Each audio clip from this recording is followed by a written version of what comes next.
Belum.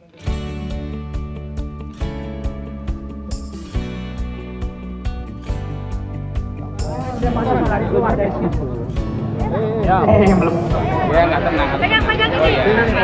Foto dulu.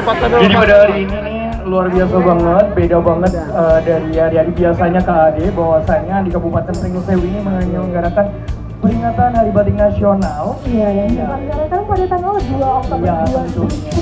Dan sekaligus launching untuk penggunaan tumbler untuk mengurangi sampah plastik. Dan sekali KAD. pastinya penggunaan tumbler itu digunakan oleh pelajar, Iya. dinas, guru, dan lain sebagainya. Semua profesi bisa menggunakan. Dan lalu juga bisa menggunakan air kekayaan dalam Iya, Pak. gimana coba itu air rawa yang dimasukin dalam tumbler. Iya. Bisa memanfaatkan sumber daya alam.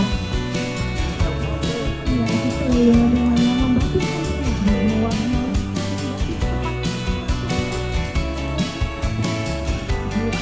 Itu beberapa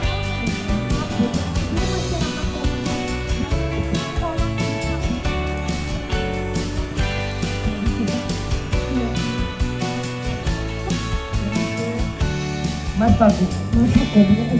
Sensei Masaku ini berasal dari Jepang yang magang di salah satu sekolah yang ada di Kabupaten Pringles Sewu selama 6 bulan Kak. Jadi beliau ini selain berbagi tentang bahasa Jepang itu sendiri, beliau juga mempelajari tentang kebudayaan yang ada di Indonesia, khususnya yang ada di Provinsi Lampung. dan langsung turun langsung ke Kabupaten Pringles Sewu untuk belajar kebudayaan Kabupaten bener Pringles. banget. Tentunya dalam hal membatik sangat luar biasa sekali ya Kak ya.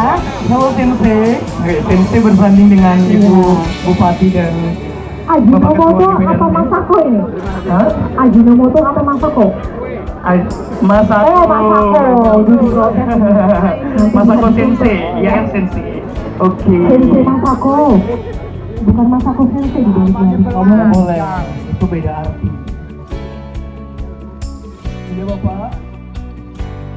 Ya, silakan.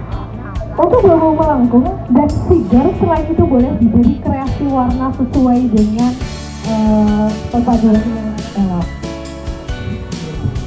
Jadi perlu diketahui juga, sekali lagi untuk warna figure itu harus warna kuning.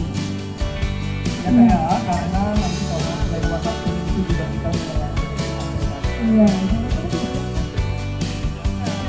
Warna kuning juga itu maksudnya. Jangan lupa subscribe ya.